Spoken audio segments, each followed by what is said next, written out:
은혜 받으실 하나님의 말씀은 고린도전서 15장 10절의 말씀이 되겠습니다.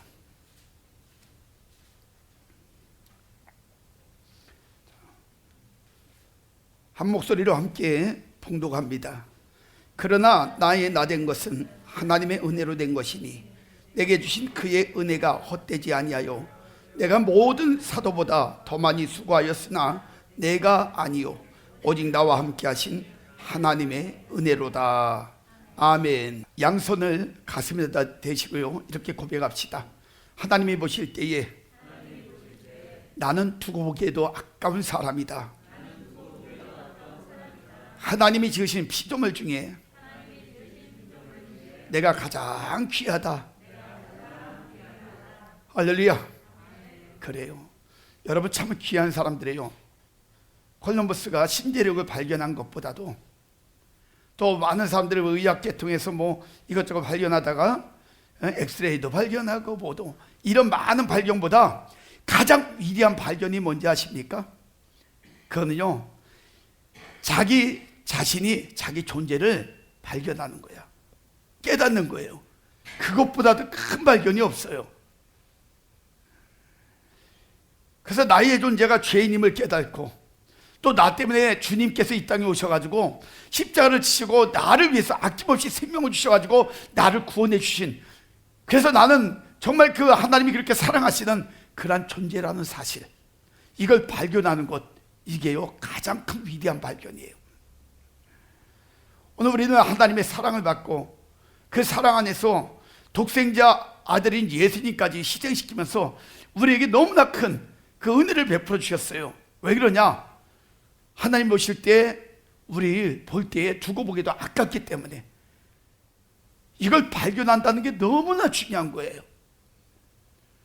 그래서 우리가 우리 자신의 그 놀라운 모습들을 돌아보면서 하나님의 은혜 받고 산다는 사실을 깨닫고 하나님 안에서 나는 이렇게 귀한 존재구나 이런 생각을 하면서 하나님 보실 때 두고 보기에도 아까운 생각을 하고 사시고, 하나님 보시기에 두고 보기에도 아까운 마음을 먹고 사시고, 하나님 보실 때 두고 보기에도 아까운 말과 행동의 삶을 사는 저와 여러분 되시기를 주의 이름으로 축원합니다. 1970년대 베스트셀러 작가로 기독교에서 굉장히 알려진 아주 유명한 사람이 있었어요. 그 목사님이 누구냐면은 멀린 케로도스라는 멀린 케로도스, 그분 책을 제가 신학교 다니면서 이렇게 본 적이 있어요. 그런데 하도 오래돼가지고 제가 그분 성함을 잃어버렸었어요. 분명히 이 성함을 내가 봤는데, 무슨 책을 봤는데요, 그 책이 뭐지? 그리고 가만히 생각하다 보니까요, 그 마음에 감동을 줬던 책 중에 하나가 감옥 생활에서 찬송 생활로라는 제목으로 책이 나온 게 있었어요. 그래서 찬송의 능력이라는 그 제목으로 책이 이렇게 나왔었거든요. 그래서 그걸 가지고 제가 이렇게 감동을 받은 적이 있었는데 굉장히 오래됐죠. 그 책의 저자예요, 보니까. 근데 그분이 어떤 분이냐면 예수님을 믿지 않을 때 젊은 시절에 감옥까지 다녀온 불량 청년이에요. 전과자입니다. 그의 주특기가 옛날에는 예수 믿기 전에는 노름꾼이고요, 암시장 거래꾼, 거기다 사기꾼이었었어요. 그래서 그걸로 인해 가지고 붙잡혀 들어간 거예요. 근데 전쟁에서 세웠던 공적을 인정받아가지고 트루먼 대통령이 재위하던 그 시절에 그날 특별 사면을 거기서 받게 돼요. 그래가지고 이 멀리는 조부모 집에서 이렇게 이제 살았는데, 조부모는 누구냐면 할아버지 할머니 집에서, 그 집에서 이제 손주를 이렇게 살았던 거예요. 근데 할아버지 할머니가 신앙생활을 잘 하시던 분이에요. 그래서 그분들이 교회를 가니까 따라갔다가 거기서 주님의 음성을 듣게 됩니다. 그리고 복음을 받아들여요. 그리고 난 다음에 복음을 받아들인 후에 그는요, 그 자신이 정말 얼마나 큰 하나님의 은혜를 입고 사랑을 받았는지 느끼기 시작해요. 자신의 죄 때문에 예수님께서 십자가를 지시고, 그리고 그 예수 그리스도의 그 은혜의 공로 때문에 자기가 모든 죄를 하나님 앞에서 특별 사면 받았다는 사실을 거기서 깨닫게 되는 거예요. 그런데요, 그가 그걸 깨닫고 난 다음에 마음에 강력한 그런 영적 메시지가 왔어요. 감동이 오면서 깨달음이 왔어요.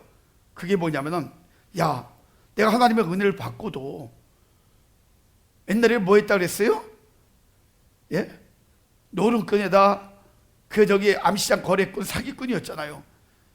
내가 하나님의 은혜를 받고도 이 돈에 매여가지고 이런 인생을 살면은 안 되겠지. 이런 감동을 받은 거예요.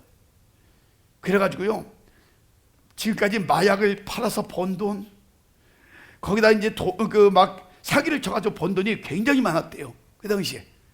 머리가 좋은 사람이야. 그래서 번 돈이 많았었는데, 그 돈 뭉치는 몽땅 다 화장실 그 변기 밑에다가 다 던져버린 거예요. 돈 뭉치를 몽땅 다 버렸어요. 사람들이 볼 때는 미친 사람이지, 제정신이 아니지, 그죠? 근데 그걸 다 버렸어요. 순식간에 빈털터리가 된 거예요. 그런데요, 빈털터리가 된 그분의 고백이 어떤 고백인지 아십니까? 이런 고백을 했어요. 내가 돈 뭉치를 버릴 때 내 가슴 깊은 곳에서부터 기쁨이 솟아오르는 것을 느꼈습니다. 이런 고백을 했어요. 그래서 돈보다도 더 귀한 것에 눈을 뜬 것입니다. 불의한 방법으로 번 더러운 돈을 다 던지자 그는 돈으로부터 자유함을 얻게 됐어요. 그런데요, 그의 인생이 그때부터 바뀌기 시작한 거예요. 그가 정직과 진실 앞에서 살기 시작하니까 또 조범으로 인해 가지고 신학을 하게 되고 결국 목사가 돼요.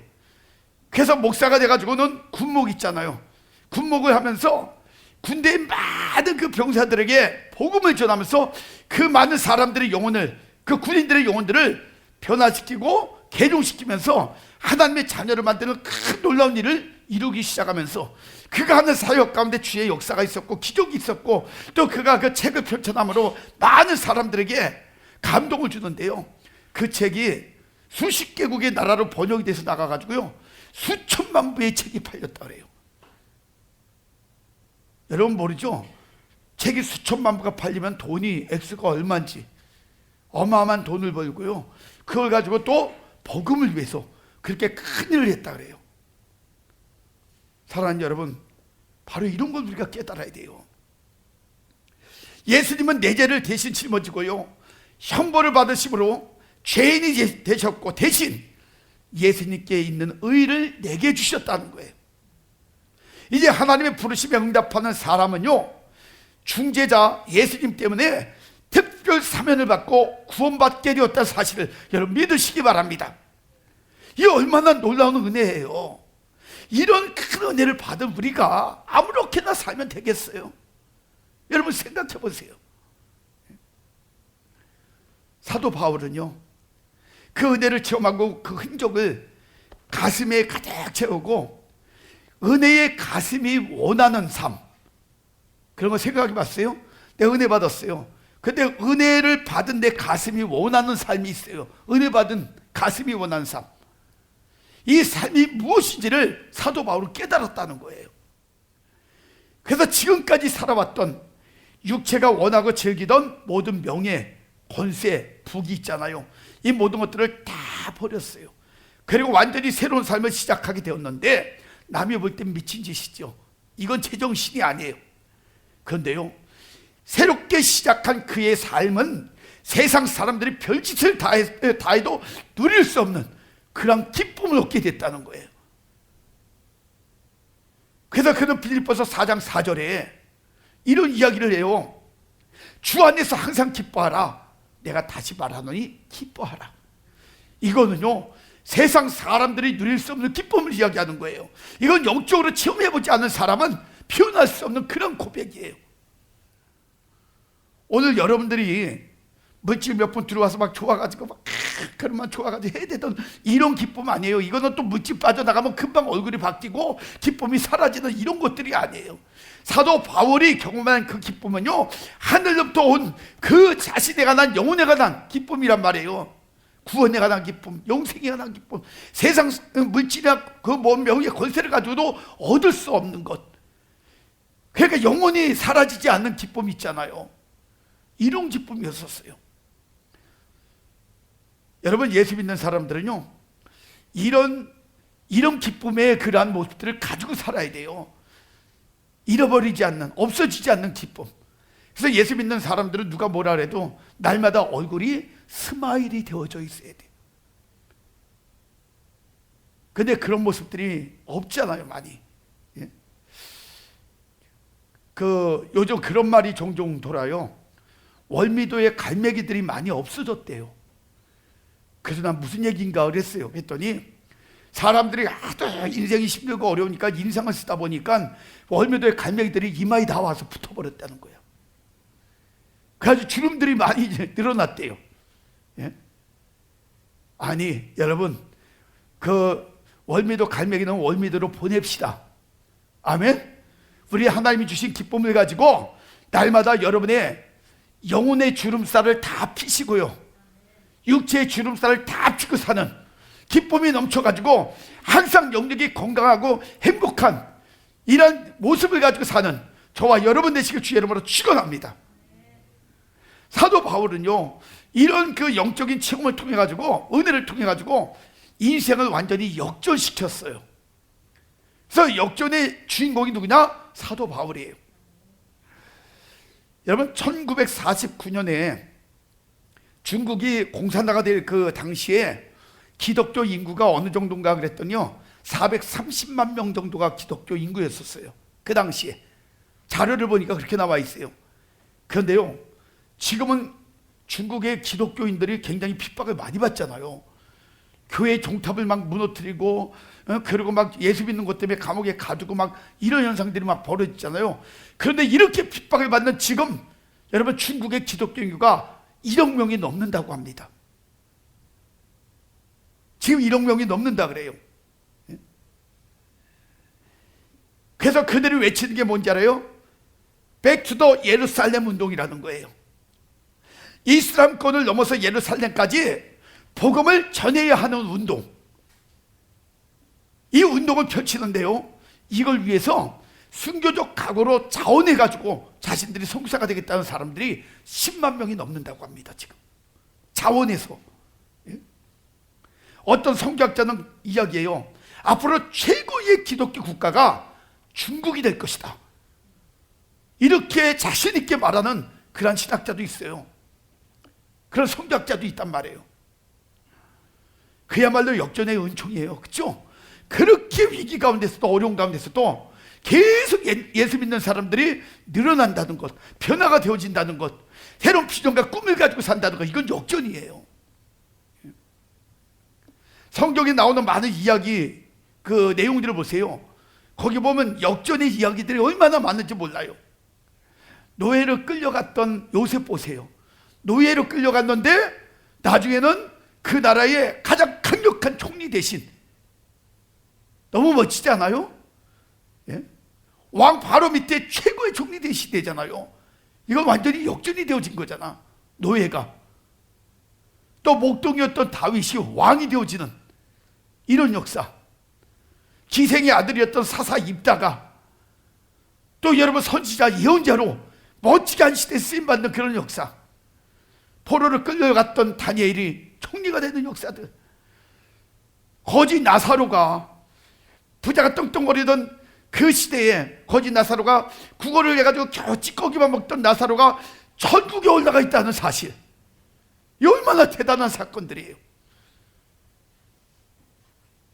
거기다 여러분, 그 예수님의 제자들까지 한번 다 보세요. 별 볼일 없던 인생들이 한 시대를 풍미하면서 세상을 변화시키고 영혼을 변화시키고 위대한 일을 감당하고 있었던 그 제자들 보세요. 그들을 보면 못된 사람들 있었고, 어부도 있었고, 많이 있었잖아요. 그죠? 그 악한 자들도 있었는데 다 변화돼가지고 한 시대 많은 영혼을 살리고 위로 주고 힘을 주고 또 변화시키는 이런 일을 감당했던 그들을 보면요, 역시 우리 하나님은요, 업어치기의 명수셔요. 역전의 명수셔요. 그렇잖아요? 이 말은요, 오늘 전 여러분들이 지금 주님 때문에 핍박받고 그리고 또 손해를 보았더라도 낭망하지 말고요, 좌절하지 말라는 말이에요. 지금 하나님의 징계 가운데 있더라도 포기하지 말라는 말이에요. 왜? 아직 여러분의 인생은 끝나지 않았어요. 더 좋은 날은요, 아직 여러분에게 오지도 않았어요. 역전의 은혜가 여러분을 기다리고 있다는 사실 여러분 믿으시기 바랍니다. 하나님은 역전의 명수시기 때문이에요. 사도 바울이 그 확실한 증거 중에 한 사람이잖아요. 사랑하는 성도 여러분, 오늘 여러분의 영혼은 어때요? 한번 여러분 자신들을 한번 들여다봐요. 기쁨이 가득합니까? 아니면은 메말라버린 가슴에 절망과 그 슬픔만이 가득합니까? 만약에 여러분의 마음속에 기쁨을 상실했다면은 그 사람은 지금 은혜를 상실한 거예요. 그래서 사도 바울의 나의 나된 것은 하나님의 은혜라고 고백을 했잖아요. 여기는 몇 가지 뜻이 있다고 했어요. 그래서 지난 시간에 제가 여러분들에게 첫 번째는 주님을 만난 자의 확실한 고백이라고 여러분에게 말씀을 드렸어요. 지금 자신을 깨달을 수 있다는 것, 이게 굉장히 중요한 거예요. 위대한 발견이라고 그랬잖아요. 오늘은 두 번째로 나의 나된 것은 하나님의 은혜다. 여기는 어떤 의미가 있냐면은 심령이 깨닫고 변화된 자의 고백이에요. 심령이 깨닫고 변화가 된 자, 이 고백이 바로 이 지금 나의 나된 것은 하나님의 은혜라는 이런 고백입니다. 그가 늘 고백을 하기를요, 자신의 과거를 회상하면서 그가 여러 가지 고백을 했잖아요. 디모데전서 1장 15절에 보니까요, 사도 바울은 뭐라 하냐면 나는 죄인 중에 괴수라고 선포를 했어요. 자기가 옛날에 이렇게 못된 자라는 거예요. 이런 악한 자라는 거예요. 이렇게 살았다는 거예요. 그래서 이야기를 합니다. 고린도전서 15장 8절에도 보니까요, 나는 이렇게 태어날 때도 맨 나중에 만삭되지 못하려 난 자. 그러니까 어떻게 보면 팔뚝상이 같은 있잖아요. 그죠? 좀 제대로 개월수도 못 채우고 나온 부족한 자 같은 이런 존재라는 거예요, 자기가. 그러면서 이야기를 해요. 원래는 그런 사람이 아니잖아요. 얼마나 똑똑한 사람이에요. 그럼에도 불구하고 하나님 안에서 볼 때는 자기는 어떻게 봐서 좀 모자른 사람, 예? 좀 덜 돼서 태어난 사람, 이런 식으로 표현하고 있어요. 또 고린도전서 15장 9절에 보니까 거기는 나는 사도 중에 지극히 작은 자라고 이야기를 해요. 그래서 왜 그러냐? 자기가 교회를 너무너무 핍박했다는 거야. 교회를 박해했다는 거예요. 그래서 사도라고 칭함을 받는 것도 감당하기 힘든 자가 바로 자기 자신이라고 이야기를 하고 있어요. 이게 얼마나 위대한 발견이에요. 사도 바울은 자기 자신을 이렇게 발견하고 그리고 살아간 변화된 이런 자라는 거예요. 여러분, 예수 믿는 거는요, 변화의 싸움입니다. 이거 굉장히 중요한 거예요. 오늘 제가 여러분들에게 드리고 싶은 것이 바로 이거예요. 사도 바울이 한 시대 대표자로 쓰임받을 수 있었던 것은 하나님의 은혜로 교만이 변하여 겸손한 사람이 되었고요, 육의 사람이 영적인 사람이 되었기 때문에 하나님 앞에 쓰임받을 수 있었다는 거예요. 진짜 하나님의 은혜 입으면 여러분 변합니다. 그래서 여러분 고린도후서 5장 17절에 말씀했죠. 그런즉 누구든지 그리스도 안에 있으면 새로운 피조물이라 이전 것은 지나갔으니 보라 새 것이 되었도다. 할렐루야. 여러분, 예수님 제대로 만나면요, 새 것이 되어지는 거예요. 새 사람이 되어지는 거예요. 그런데 변하지 않았다는 것은 하나님의 은혜를 체험해 보지 못하고요, 그래도 직분받고 교회에서 이렇게 살아간다는 것은요, 그냥 물질이나 변하지 않다 그 인간적 방법으로 하나님이 인정치 않는 그런 어떤 직분만 받아가지고 그냥 살아가는 것에 불과하다는 거예요. 진짜 여러분, 직분받고 하나님의 일을 잘하는 사람들은 은혜 받은 사람들이에요. 하나님은 그래서 중심이 열려 있고 중심을 통해서 주님을 모신 사람들을 인정하잖아요. 오늘 이렇게 변화되지 않은 사람, 은혜 받지 못한 사람들이 많은 여러 가지 일들을 하다 보니까요, 이 세상에 수많은 사고가 벌어지잖아요. 막 쓰레기 같은 냄새 나고 썩고 골마 터지고, 예? 좋지 않은 이미지 갖다 주고, 이런 수많은 사건의 주인공들이 되어버렸잖아요. 변화되지 못한 사람들 때문에.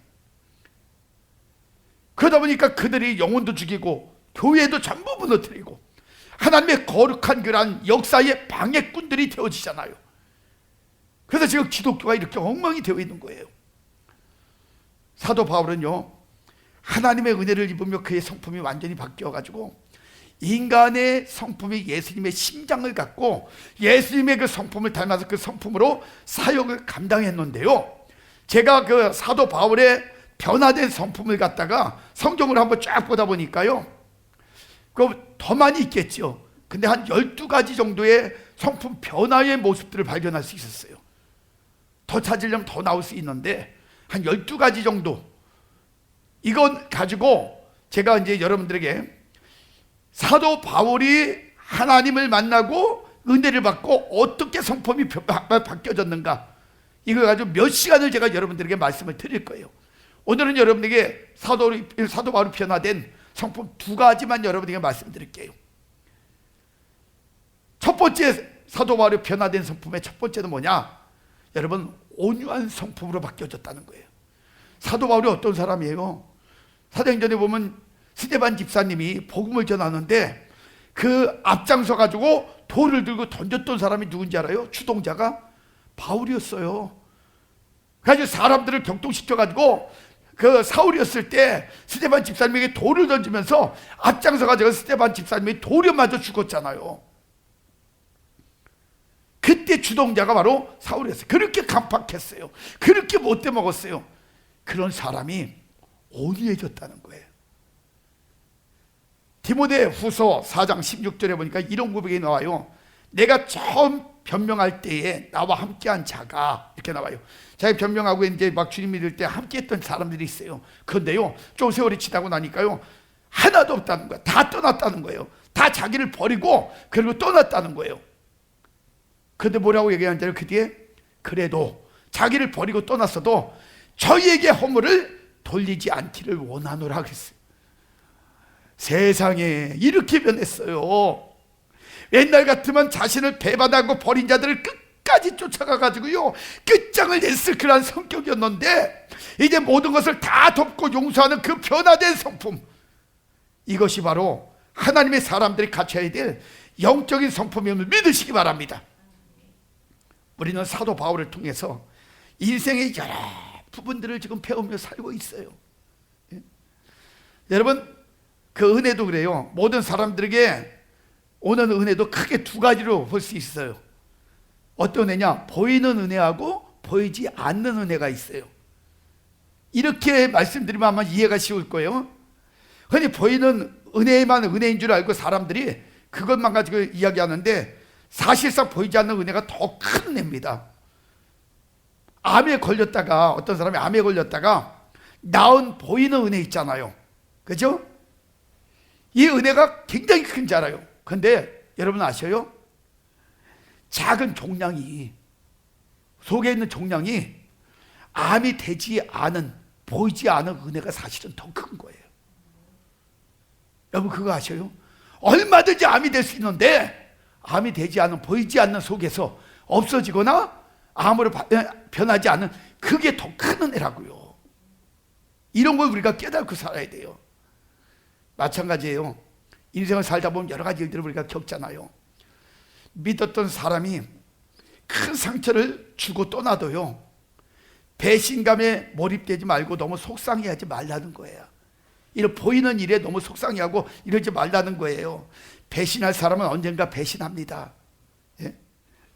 다만 그 시기가 조금 앞당겨졌을 뿐이지 그 사람은 꼭 배신하더라고요. 중요한 것은 바로 이거예요. 내가 먼저 배신하지 않았다는 것. 이게 중요한 거예요. 사도 바울처럼 누군가 떠나도 자신은요, 사명의 자리를 지키면 하나님은 반드시 더 좋은 사람을 보내주신다는 사실을, 이걸 우리가 깨닫고 살아야 돼요. 세상에서 가장 불행한 일이 뭔지 아십니까? 영혼을 실족시키는 사람이 되는 것이고요, 세상에서 가장 행복한 일은 영혼 구원의 천병이 되어지는 거예요. 이게 가장 좋은 거예요. 지금 바울은 우리에게 이런 교훈을 주고 있는 겁니다. 온유한 성품의 변화는 정말 중요한 것이다. 너희가 어떤 삶을 사는 것이 가장 아름답고 복된 삶인지 깨달아라. 이걸 지금 사도 바울이 우리에게 알려주는 거예요. 난 사람의 이 온유한 변화가 이렇게 많은 일들의 변화, 환경이 변화가 되고 사람의 관계가 변화가 되어지고 그리고 인생이 변화되더라. 이거 알려주는 거거든요. 저는 이 변화에 대한 그 온유함에 대해서 저기 할 때 한 사건이 이렇게 생각이 나요. 오래전 얘기예요. 오래전에 제가 아는 목사님 교회에 여집사님이 목사님을 찾아왔어요. 그래서 목사님한테 벼랑간 와가지고 무릎을 꿇고 목사님 막 우는 거야. 그러면서 목사님 제가 병원에 갔는데 몸이 아파서 병원 갔는데 병원에서 암이래요. 목사님 나 어떻게 해요? 암 진단을 받고 와서 울면서 이야기하는 거예요. 목사님 나 어떡하냐고. 하소연하면서 목사님 나를 좀 위해서 기도해 주세요. 그래서 그 여집사님을 붙잡고 막 간절히 목사님이 막 기도를 하는데 마음에 뭐가 하나 왔어요. 딱 걸렸어요. 그래서 기도를 끝나고 난 다음에 집사님한테 물어봤어요. 집사님 혹시 마음에 응어리진 문제가 있습니까? 그 응어리 때문에 누구를 그렇게 미워하는 그런 마음이 있냐고, 그런 사람이 있냐고. 그러고 물어봤더니 시치미를 뚝 떼고 아니래요. 아니라고. 내가 기도하는데 하나님께서 마음에 그런 마음을 주시는데 집사님이 누군가를 굉장히 원망하면서 그 오랫동안 마음에 응어리진 그 마음을 가지고 미워하면서 그러고 살아왔다는 것이 느껴지는데 분명히 있을 거라고. 똑바로 이야기하라고. 그랬더니요, 눈물을 쭉 흘리면서 그 집사님이 이야기하기를, 사실은 목사님 제가요 우리 큰오빠를 지금까지 오랜 세월 동안에 굉장히 그 응어리진 마음을 가지고 미워하고 그리고 저주하고 살았어요. 그리고 이야기하더라고요. 그래서 왜 그러냐, 이유가 뭐냐 그랬더니 원래 부모님이 돌아가실 때에 재산을 다 분배해 주기를 이렇게 다 얘기가 됐었대요. 근데 어느 날 갑자기 큰오빠가 자기가 장남이라고 그 땅 문서하고 도장을 몽땅 갖고 나가가지고 자기 앞으로 몽땅 다 돌려놔버린 거예요. 그거를. 그래가지고 재산을 하나도 못 받은 거예요, 동생들이. 근데 언제 그게 이제 가장 화가 나냐면 사업을 하다 쫄딱 망해가지고 어려움을 당할 때, 가정의 위기가 와가지고 큰 환경에 문제가 올 때, 이때 너무너무 힘들 때 그 생각만 하면 막 잠도 못 자고 우라통이 터지고 오빠 생각만 하면 막 왼수 같고 막 저주가 나오고 막 이러면서 계속 그 마음에 그런 것이 있었대요. 지금까지 그렇게 살아왔대, 몇십 년은. 그런데요, 목사님이 그때 그 얘기했어요. 집사님, 그게 원인이었습니다. 그 오빠를 미워하고 저주하고 마음속에 그 응어리를 담고 살아갈 때에 그 어두운 것이, 그 악한 것이 집사님의 그 몸의 세포를 죽이고, 그게 염려, 근심, 걱정, 그런 걸 통해 가지고, 스트레스 통해 가지고 그 모든 세포가 죽으면서 암이 된 겁니다. 하나님이 원하시대요. 지금 이 시간 이 자리에서 오빠를 용서하라고, 오빠를 다 용서하라고, 그 문제가 해결되어져야 된다고. 그랬더니 눈물을 쭉 흘리면서, 예 목사님 알았어요, 알겠습니다. 그냥 알겠다고 얘기하면은 이게 그냥 또 넘어갈 수 있잖아요. 그래서 그 시간에 목사님이 순식간에 지혜가 온 거예요. 아셨습니까? 그럼 이 시간에 집사님, 우리 다시 한번 기도합시다. 근데 이제는 내가 기도하는 게 아니라 집사님이 기도하십시오. 집사님이 이 시간에 하나님 앞에 오빠를 용서하겠다는 그런 고백의 기도를 하세요. 결단을 하세요. 그런 기도를 시켰어요. 그랬더니 그 집사님이 기도를 합니다. 하나님, 나 솔직히 얘기해서 우리 오빠 용서 못해요. 내가 너무 응어리가 지고 너무 마음이 아프고 지금까지 오랜 세월 동안에 너무 힘들어서 솔직히 말해서는 우리 오빠 용서 못해요. 그런데 하나님께서 용서해야만 된다고 해서 내가 하나님의 이름으로 다 용서하고 모든 것을 다 내려놓습니다. 하나님, 다시는 오빠에 대해서 미움 갖지 않고 그를 응어리 같지 않고 저주하지 않고, 그리고 오빠를 사랑하겠습니다. 그리고 눈물로 기도를 하고, 그리고 마쳤어요. 그래서 집으로 돌아갔습니다. 돌아가고 나서 몇 주 후에 병원을 갔어요. 병원을 가가지고 진찰을 딱 받았는데 무슨 일이 생겼는지 알아요? 암세포가 하나도 없이 다 떠나가 버렸어요. 이럴 때 아멘을 크게 해놓은 거야. 예? 이게 얼마나 대단한 사건이에요. 온유함이 기적을 만든 거예요. 환경이나 인생의 많은 문제들 보세요. 왜 그런 문제가 오는지 아십니까? 온유하지 못해서 생기는 경우가 너무너무 많은 거예요. 그 중에 대표자 한 사람 얘기하면 모세 있잖아. 모세가 바로의 왕궁에서 바로의 그 딸의 아들로 얼마나 많은 그 환경적으로 좋은 환경 속에서 그렇게 살았어요. 40년을 학문을 배우고 좋은 환경 속에서 또 경제나 정치나 뭐 무술이나 예술이나 모든 걸 다 배웠어요. 거기서. 그런데요, 그렇게 좋은 환경 속에서 살았던 그가요, 한 가지 문제가 뭐냐면 온유하지 못했어요. 온유하지 못해가지고 나이 40에 사람을 하나 때려 죽여가지고 도망자로 40년 동안 광야에 가가지고 그 양을 치면서 40년 동안 그렇게 고생을 했어요. 이 온유하지 못한 것이 이런 문제를 만드는 거예요. 온유하지 못한 것이 이런 아픔을 만드는 거예요. 40년 동안 훈련을 받고 마음이 온유해지니까, 여러분, 하나님께서 그를 이스라엘의 지도자로 만드시잖아요. 한마디로 얘기하면 대통령이 된 거예요. 아셔요? 그래서 민수기 12장 3절에 보니까 이 사람 모세는 이렇게 이야기해요. 이 사람 모세는 온유함이 지면의 모든 사람보다 더하다 그랬어요. 얼마나 온유해졌으면. 예? 하나님이 우리에게 원하시는 게 뭔지 아십니까? 온유하게 변하라는 거예요. 진짜 온유함을 가지고 살라는 거예요.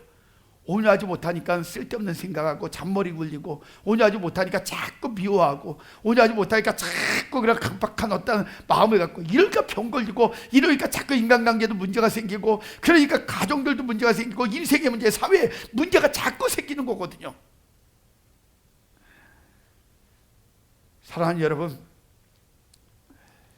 온유함 하나가 이렇게 멋진 인생의 통로가 될 수 있다는 그런 사실을 지금 여러분들이 듣게 된 것은요, 그냥 듣게 만드신 게 아니에요. 여러분을 향한 하나님의 경고가 있고 권면이 있고 계획이 있다는 거예요.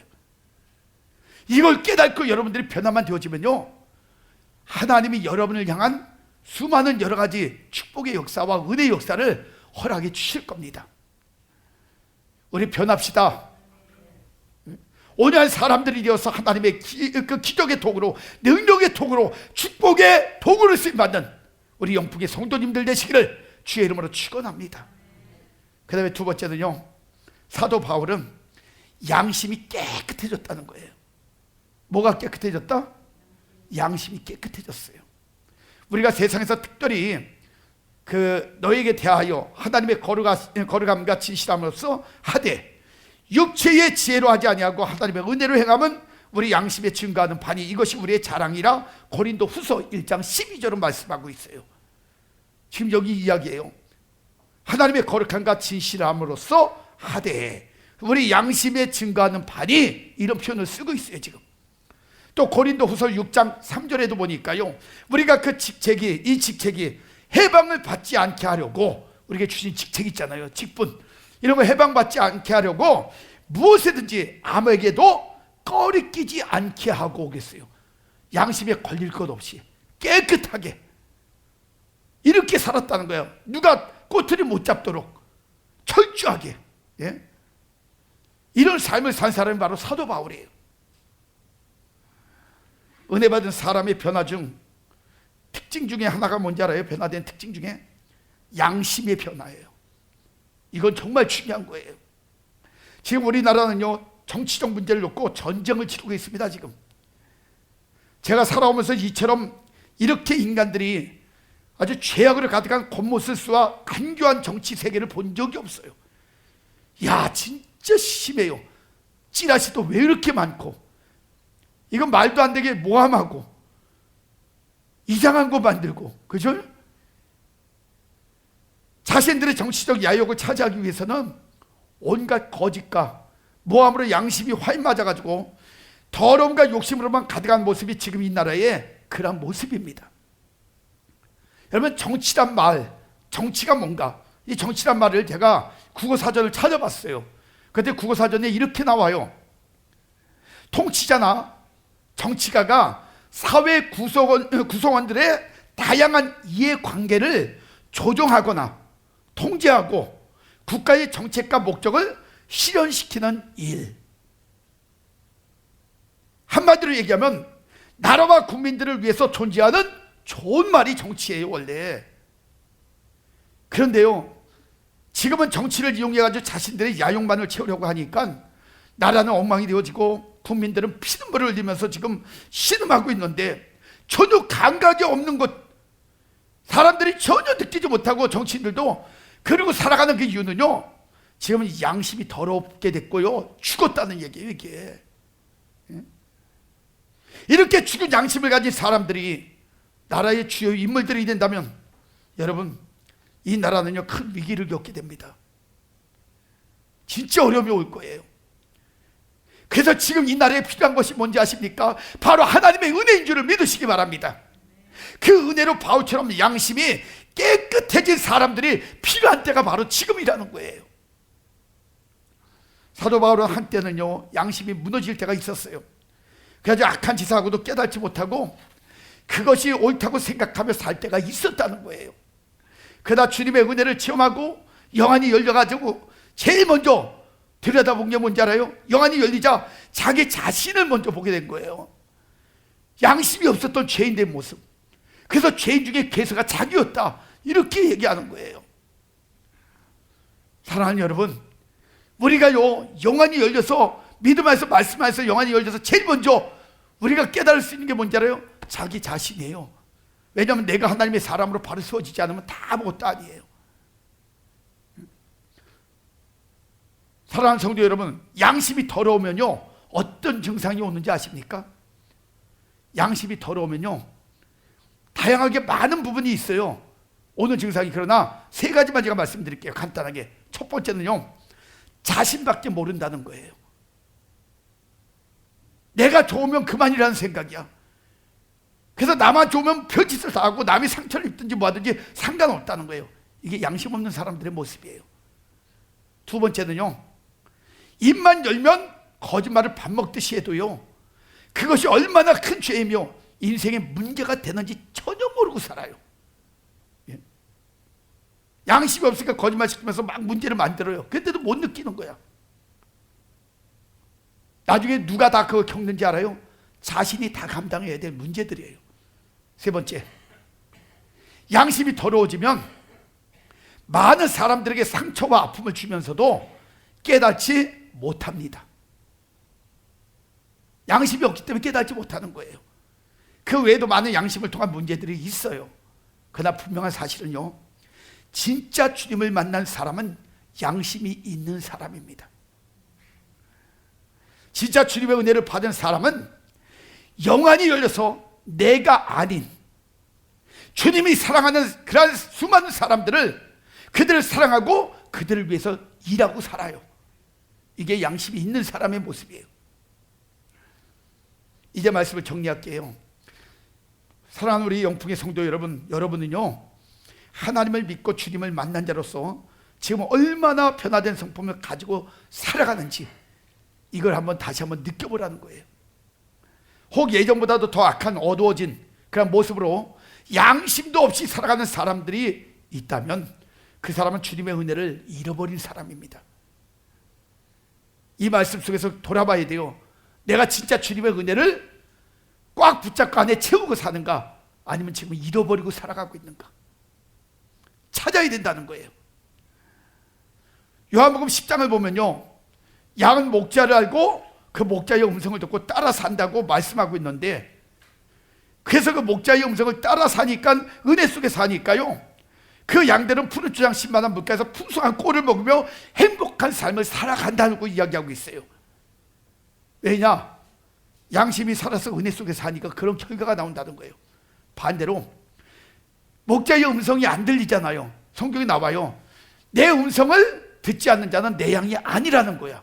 성경에는 내 양이 아니기 때문에 내 음성을 듣지 못한다는 거예요.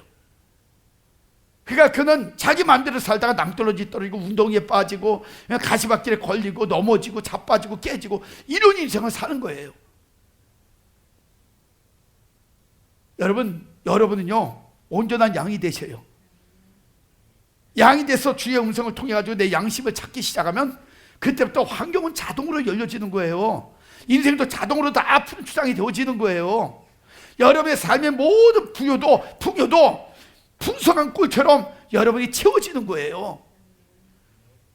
여러분의 양심 하나, 오념 하나가 인생을 이렇게 바꿀 수 있다면 여러분 회복하세요.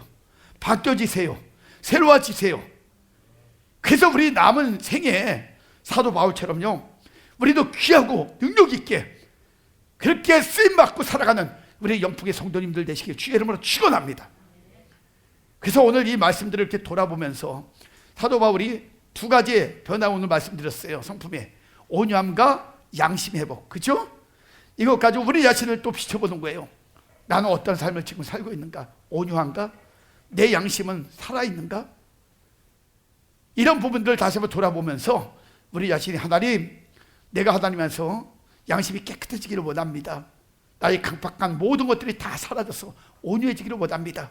그래서 하나님 앞에 나도 남은 생에 쓰임받을 수 있는 이런 인생 되게 하여 주옵소서. 이런 문제를 놓고 또 결단하며 기도하는 그러한 시간을 갖겠습니다. 오늘도 귀한 말씀을 통하여서 사도 바울의 인생 가운데 우리에게 주시는 아름다운 교훈이 있게 하심을 참으로 감사합니다. 우리가 살아가면 수도 없이 많은 인생의 여러 부분들을 경험하며 살아가고 있는데 특별히 하나님께서는 말씀을 통하여서 우리에게 영적인 삶의 아름다운 하나님께란 또한 권명과 경고와 또한 하나님 정말 인도하심이 있게 하심을 참으로 감사합니다. 하나님의 말씀의 능력 앞에 우리의 인생들을 의지하기를 원합니다. 사도 바울의 인생이 하나님의 역전의 주인공이 되었는데 강팍했던 그의 마음의 온유함을 통하여서 세상을 바꿨습니다. 그리고 수많은 영혼을 살렸습니다.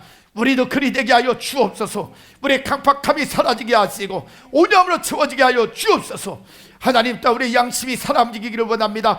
양심이 깨끗해지기를 원합니다. 날마다 하나님의 은혜 가운데 양심 없이 살아감으로 수많은 문제와 아픔 가운데 살았던 모든 것들을 이제는 하나님 정리하게 하여 주시고 언제나 양심을 가지고 주 안에서 말씀 안에서 살아갈 때에 하나님 문제가 떠나가게 하옵소서. 또한 슬픔이 떠나가게 하옵소서. 아픔이 사라지게 하여 주옵소서. 인생의 길이 열려지게 하여 주옵소서.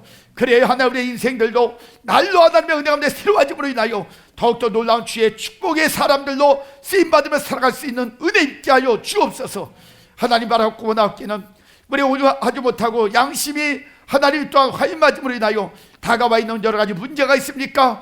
그 문제가 하나님 오늘로부터 다 떠나가기를 원합니다. 회복되기를 원합니다. 해결받기를 원합니다. 하나님 있는 질병은 예수의 이름으로 떠나가게 하여 주시고 그리고 모두 환경은 예수의 이름으로 열려지게 하여 주옵소서. 날마다 하나님의 은혜 가운데 모든 심령들이 인도받을 때마다 더 강력한 성령의 임재하심이 있기를 원하며 성령의 기름 부음이 있기를 원하며 성령을 통하여 각양 좋은 은사 받기를 원하며 하나님의 거룩한 사람으로 온전한 사람들로 새롭게 살아갈 수 있도록 주여 기회해 주시고 축복하여 주옵소서. 지금도 질병으로 고통 가운데 있는 심령들 오장 육구 심장 폐부 관절 세포 신장 혀표 모든 것이 다 하나님의 새로워지게 하시고 풀어지게 하여 주시고 정상이 되어질 수 있도록 역사하여 주시기를 원합니다. 특별히 하나님 여러 가지 환경에 대하여 고통 가운데 있는 심령들 주께서 이 어려운 시대에 하나님 도와주옵소서. 인도하여 주옵소서. 길을 열어 주옵소서. 그래야 하나님 영육 가운데 부족함이 없게 하여 주시고 날마다 주의 은혜 있고 간증하며 살아갈 수 있는 아름다운 가정 인생들 되어지게 하여 주시옵소서. 한 주 동안도 세상 가운데 살아갈 때에 많은 일들을 겪을 터인데 우리 하나님 그 많은 일들 속에 우리 하나님 함께 하심의 흔적이 말씀을 통하여 기도를 통하여 믿음을 통하여 날마다 승리함으로 체험되어지게 하시고 간증되어지게 하여 주시옵소서. 지금은 우리 구주 예수 그리스도의 은혜와 하나님의 그 크시고 만극하시는 사랑하심과 성령님의 감화감동 대주 역사 충만하심의 은혜가 오늘도 하나님 앞에 모든 인생들을 맡기며 또한 사도 바울을 변화를 통하여서 하나님의 놀라운 축복의 현장의 주인공이 된 것처럼 우리도 하나님 온유함과 또한 양심의 하나님 깨끗함을 통하여서 변화되어서 하나님의 쓰시고자 원하는 시대에 주인공들이 되기를 원하여 몸부림치는 성도님들 머리 위에, 그들의 가정, 건강, 계획, 모든 생업 위에 영풍월드 교회와 이 나라의 민족 전 세계 머리 위에 지금부터 영원까지 하나님의 축복이 함께 계실지어다. 아멘.